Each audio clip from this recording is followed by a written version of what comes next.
A long time ago, in a village called Umeokoro, there lived a man named Motsi Okoli. People called him the best palm wine tapper in the land, but they never said it with joy.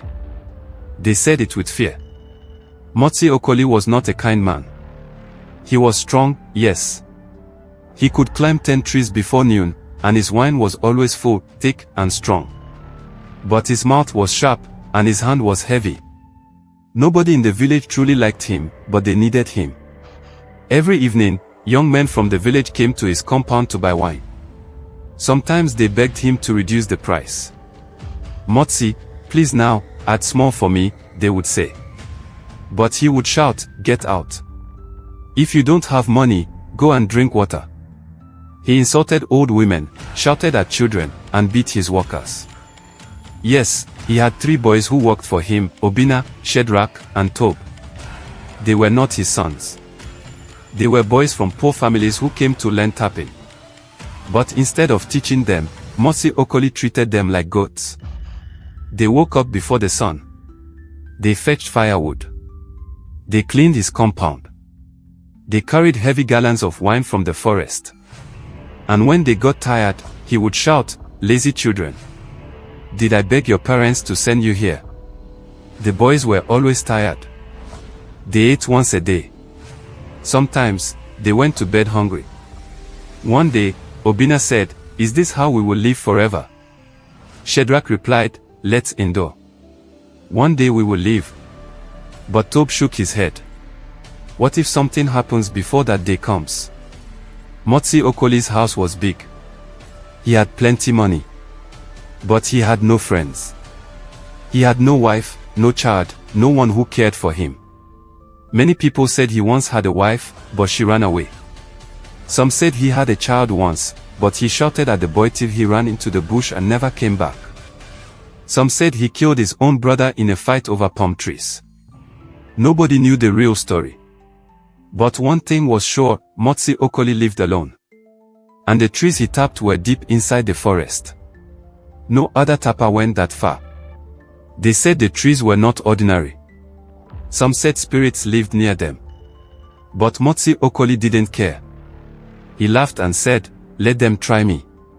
I am stronger than any spirit." But that laugh would not last for long.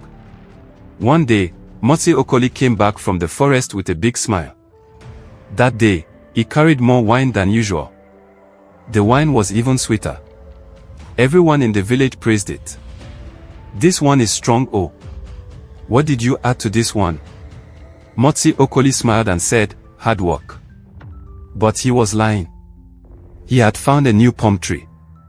Deep in the forest. Near a place no one went. A place people called Onomiri, the eye of the water. Nobody farmed there. Nobody fetched firewood there. The elders said the ground was cursed.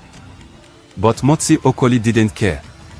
All he saw was a big, tall tree, full of life. The tree was not dry like the others. Its leaves were fresh. Its body was smooth. He tapped it. And the wine was the best he ever tasted. He didn't tell anyone where it was. Not even the boys. Every day, he would wake up early and go alone.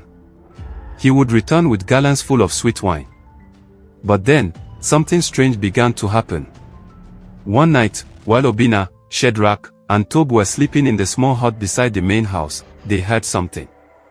Drip. Drip. Drip. It was the sound of palm wine, but louder than normal. Tob stood up and opened the small window. "Mamma mia," he whispered. The gallons of wine were shaking. Wine was dripping from the mouth of 1 gallon even though it was sealed. The boys looked at each other. Obina said, "This is not normal." In the morning, Motsi Okoli came out and shouted, "Why is wine all over the floor? Which one of you touched it?" They all said, "We didn't touch it, sir." He didn't believe them. He beat Shadrach that day. With a stick. The next night, it happened again. Drip. Drip. Drip. The wine was pouring by itself. The third night, it wasn't wine that dripped. It was red. Red like blood. Obina screamed. Tob vomited. Shadrach started shaking. They all ran to the bush and slept there till morning. It was a quiet night. Too quiet. The moon was high, and the boys had already locked themselves inside the small hut behind Motsi Okoli's house. They did not want to see anything strange again.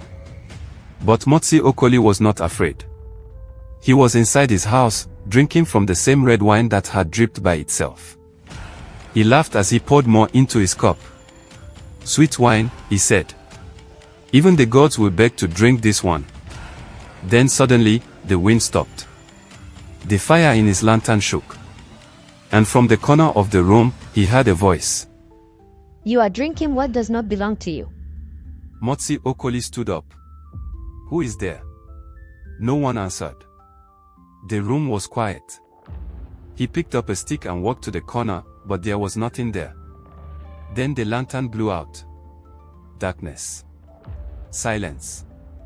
Then footsteps. Slow, wet footsteps. From behind him, he heard breathing. Heavy, slow, hot breathing. He turned quickly. Nobody. But when he turned back, there was something sitting on his chair. It looked like a person, but its skin was the color of wet wood. Its eyes were deep holes. Its fingers were long, like branches. And wine was dripping from its mouth. "You took from my tree," it said. "Now I will take from you." Motsi Okoli screamed. He ran out of the house with bare feet. The boys heard the scream. They opened the door and saw him running into the night, shouting, "It's chasing me! It's chasing me!" But the boys saw nothing. Just wind. And the sound of branches moving without trees. The next morning, they found Motsi Okoli lying at the foot of the big tree in the forest. His eyes were open. His mouth was open. But he was not breathing. He looked like he had been tapped, just like a tree. Beside him was a small gourd of palm wine, filled with red liquid. The villagers came and buried him. No one touched that tree again. The boys left the compound and went to live in another village. They became real palm wine tappers, but they never tapped any tree near Onyomiri. And anytime someone asked them why, they would say, "Because some trees belong to spirits, and some wine is not for man to drink." Years passed. The story of Motsi Okoli became something parents told their children. Do not steal. Do not cheat others. Do not tap what is not yours. Even elders would shake their heads and say, "Remember the man who tapped the spirit's tree." As for Obina, Shadrach, and Tob, they grew into wise young men. They opened their own palm wine business in another village. They worked together, treated their workers well, and shared everything equally. People came from far and near to drink their wine, not just because it was sweet, but because it was clean and fair. One day, an old man sat under their tree and asked, "How did you boys learn to tap so well?" Tob smiled and said, "We learned from someone who showed us what not to do." The old man nodded and said, "Good. Because every tree gives something, but not every tapper deserves it." That day, Obina wrote a small sign and hung it above their hut. It read, "Don't tap a tree that speaks at night." And that sign stayed there for many, many years.